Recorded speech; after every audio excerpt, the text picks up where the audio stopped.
दोस्तों, एक सवाल। अभी इस वक्त आप ये वीडियो देख पा रहे हैं, क्यों? क्योंकि इंटरनेट काम कर रहा है। आपका व्हाट्सएप, आपका यूट्यूब, आपके बच्चे की ऑनलाइन पढ़ाई, आपका बैंक अकाउंट, शेयर बाजार, हवाई जहाज की बुकिंग, सब कुछ इंटरनेट पर चलता है। अब एक और सवाल, क्या आप जानते हैं कि ये सब जो इंटरनेट है, ये आता कहाँ से है? आप सोचते होंगे हवा से, उपग्रहों से, लेकिन सच ये है कि ये आता है समुद्र के नीचे से।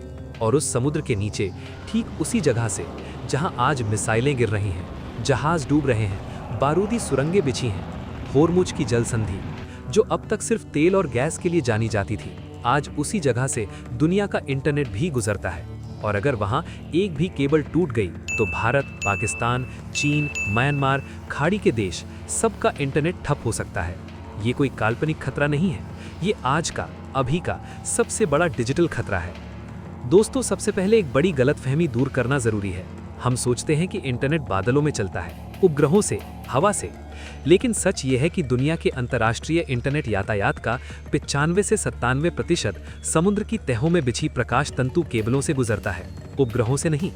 यही केबलें वित्तीय लेन देन, बादल सेवाओं, कृत्रिम बुद्धिमत्ता प्रणालियों और वास्तविक समय संचार की रीढ़ हैं। सोचिए, आप व्हाट्सएप पर संदेश भेजते हैं, वो संदेश हवा में नहीं जाता, वो जाता है एक केबल में, जो समुद्र के तल पर हजारों किलोमीटर बिछी हुई है। ये केबल एक बगीचे की पाइप जितनी मोटी होती है और ये केबल महाद्वीपों को जोड़ती है। दुनिया में करीब 600 ऐसी समुद्री केबलें हैं जो 15 लाख किलोमीटर से ज्यादा फैली हैं। इन्हें फौजी बुनियादी ढांचे की तरह मजबूत नहीं बनाया गया। ये प्रिसिजन इंजीनियर्ड कांच और इस्पात के धागे हैं जो कुशलता के लिए बनाए गए हैं, युद्ध से बचने के लिए नहीं। इन केबलों से हर रोज खरबों डॉलर के वित्तीय लेन देन होते हैं। स्विफ्ट यानी दुनिया के बैंकों का नेटवर्क, जो 200 देशों के 8000 से ज्यादा बैंकों को जोड़ता है, ये भी इन्हीं केबलों पर चलता है। अंतर्राष्ट्रीय केबल संरक्षण समिति के एक कानूनी सलाहकार के अनुसार, जब भी कोई समुद्री केबल काम करना बंद करती है तो उसका वित्तीय प्रभाव $15 लाख प्रति घंटे से अधिक होता है। यानी ये केबलें सिर्फ इंटरनेट नहीं, ये दुनिया की आर्थिक धड़कन है। दोस्तों, अब तक आप जानते थे कि होर्मुज की जलसंधि से दुनिया का तेल और गैस गुजरता है, लेकिन आज एक नई और खतरनाक सच्चाई सामने आई है।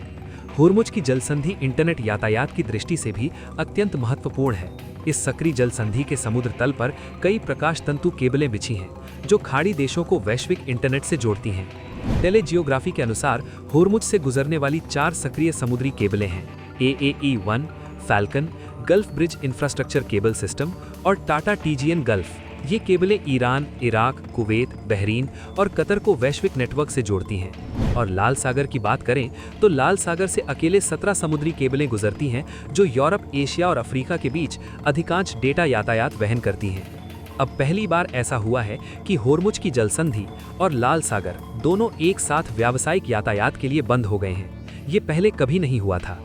यही वो कैंची की रणनीति है जिसके बारे में रक्षा विशेषज्ञ बात कर रहे हैं। दोनों ब्लेड एक साथ बंद, और इन दोनों रास्तों पर दुनिया के सबसे ज्यादा डेटा केबलें हैं। भारत के पास वर्तमान में 17 ऐसी केबलें हैं जो मुंबई, चेन्नई, कोच्चि, तूतीकोरिन और त्रिवेंद्रम में 14 स्थानों पर आती हैं।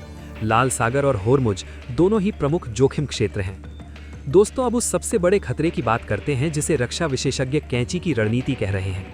सैन्य योजनाकार और दूरसंचार सुरक्षा विश्लेषक एक ऐसे परिदृश्य की चर्चा कर रहे हैं जिसमें ईरान का इस्लामिक रक्षक दल न केवल होर्मुज को ऊर्जा यातायात के लिए बंद रखे, बल्कि अपनी पनडुब्बी क्षमताओं, जिनमें छोटी पनडुब्बियां, दूर से संचालित बारूद बिछाने वाले उपकरण और लड़ाकू गोताखोर शामिल हैं, का उपयोग करके खाड़ी के समुद्र तल पर बिछी प्रकाश तंतु केबलों को काट या नुकसान पहुंचाए। और साथ ही यमन से हूती ताकतें लाल सागर की केबलों को निशाना बनाए, विशेषकर यमन के तट से प्रवेश करने वाली केबलों के गुच्छे को।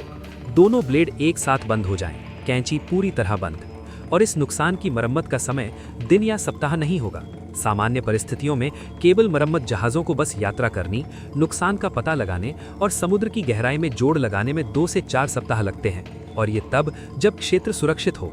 लेकिन यहाँ तो युद्ध चल रहा है। लाल सागर की 2024 की मरम्मत 5 महीने लगी, और वो अपेक्षाकृत नियंत्रित वातावरण में थी।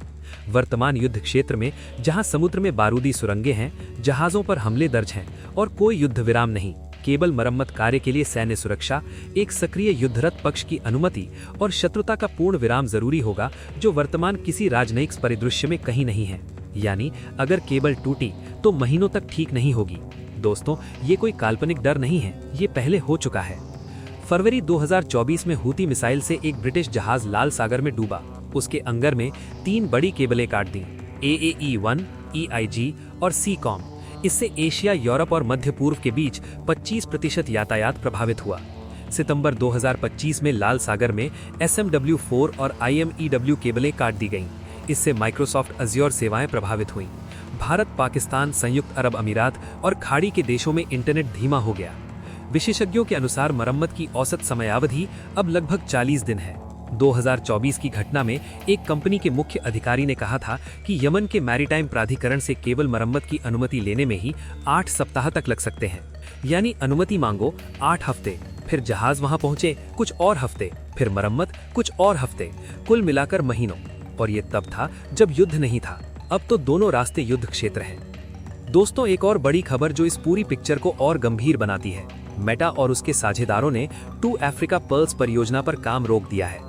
ये 45,000 किलोमीटर लंबी समुद्री केबल प्रणाली का एक हिस्सा है।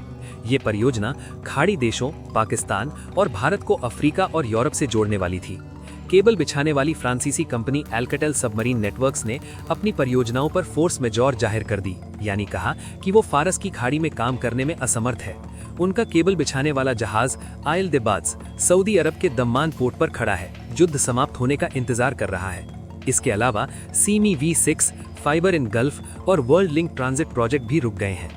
मेटा एक और परियोजना प्रोजेक्ट वाटरवर्थ की योजना बना रहा है, जो मध्य पूर्व को पूरी तरह छोड़कर अमेरिका, भारत, दक्षिण अफ्रीका और ब्राजील को जोड़ेगी। लेकिन ये परियोजना अभी वर्षों दूर है। यानी भविष्य के इंटरनेट की सबसे बड़ी परियोजना अटकी है। वर्तमान की केबलें खतरे में हैं और मरम्मत वाले जहाज वहां जा नहीं सकते। दोस्तों, अब वो सवाल जो सबसे ज्यादा जरूरी है, भारत को इससे क्या फर्क पड़ेगा।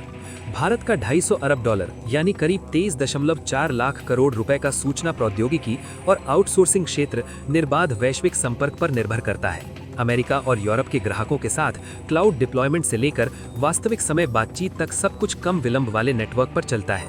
किसी व्यवधान से उत्पादकता में हानि, सेवा समझौतों का उल्लंघन और यहाँ तक कि भारतीय कंपनियों पर वित्तीय जुर्माना भी लग सकता है। भारत के 17 समुद्री केबल 14 स्थानों पर आते हैं। लाल सागर और होरमुज दोनों ही प्रमुख जोखिम क्षेत्र हैं। पिछले साल लाल सागर में केबल क्षति को ठीक करने में महीनों लगे। चूंकि इस क्षेत्र से कई वैश्विक केबलें गुजरती हैं, इसलिए कोई भी व्यवधान न केवल भारत की संपर्क क्षमता को बल्कि मध्य पूर्व और यूरोप के बीच यातायात को भी प्रभावित करेगा। यदि केबलें क्षतिग्रस्त होती हैं तो भारत में उपयोगकर्ताओं को धीमी गति, रुकी हुई वीडियो, अस्थिर वीडियो कॉल और क्लाउड सेवाओं में देरी का सामना करना पड़ सकता है। शेयर कारोबार जैसी तेज संपर्क पर निर्भर फाइनेंशियल सिस्टम्स भी बाधित हो सकते हैं। इस तरह के व्यवधान वित्तीय लेन देन में देरी, व्यापार वाणिज्य पर असर, सोशल मीडिया में रुकावट और सूचना प्रौद्योगिकी सेवाओं को नुकसान पहुंचा सकते हैं। दोस्तों, एक सवाल जो बहुत लोग पूछते हैं, अगर केबल टूट जाए तो स्टारलिंक जैसे उपग्रह से काम नहीं चलेगा क्या? उपग्रह इंटरनेट एक विकल्प के रूप में उभर रहा है। स्टारलिंक को पहले से ही होरमुज के करीब चलने वाले व्यावसायिक जहाजों पर लगाया जा रहा है। इलेक्ट्रॉनिक हस्तक्षेप के बावजूद इसने बीम फॉर्मिंग जैसी तकनीकों से लचीलापन दिखाया है। लेकिन उपग्रह अब तक वैश्विक अंतर्राष्ट्रीय यातायात का 5% से भी कम संभालते हैं। बाकी 95% समुद्र की केबलों से आता है और उपग्रह आज की मांग को पूरा करने के लिए पर्याप्त नहीं है। तो उपग्रह एक आपातकालीन सहारा हो सकते हैं, पूरा विकल्प नहीं। यहाँ तक कि अगर युद्ध समाप्त भी हो जाए तो होरमुज में बिछाई गई बारूदी सुरंगों और अविस्फोटिक मलबे के कारण केबल बिछाना और मरम्मत करना एक जटिल चुनौती बनी रहेगी। और भविष्य की बात करें तो यदि ये संघर्ष लंबा खिंचा और डेटा सेंटर और केबल स्थापन स्थान निशाना बनने लगे तो मध्य पूर्व को दरकिनार करने वाले नए रास्ते और अधिक आकर्षक लगने लगेंगे और बड़ी तकनीकी कंपनियां इस क्षेत्र में अपने निवेश पर पुनर्विचार कर सकती हैं। होरमुज की जल संधि सिर्फ तेल का रास्ता नहीं, ये दुनिया के इंटरनेट का रास्ता भी है। एक तरफ 17 केबलें लाल सागर में, दूसरी तरफ होरमुज में, दोनों तरफ युद्ध, मरम्मत वाले जहाज फंसे हैं। मेटा की परियोजना रुकी है और भारत का 23.4 लाख करोड़ का तकनीकी उद्योग इन्हीं केबलों पर टिका है। पूरी तरह इंटरनेट बंद होना शायद ना हो, लेकिन धीमा इंटरनेट, रुकी हुई बैंकिंग, ठप हुई ऑनलाइन सेवाएं, ये अभी भी बहुत बड़ा झटका होगा।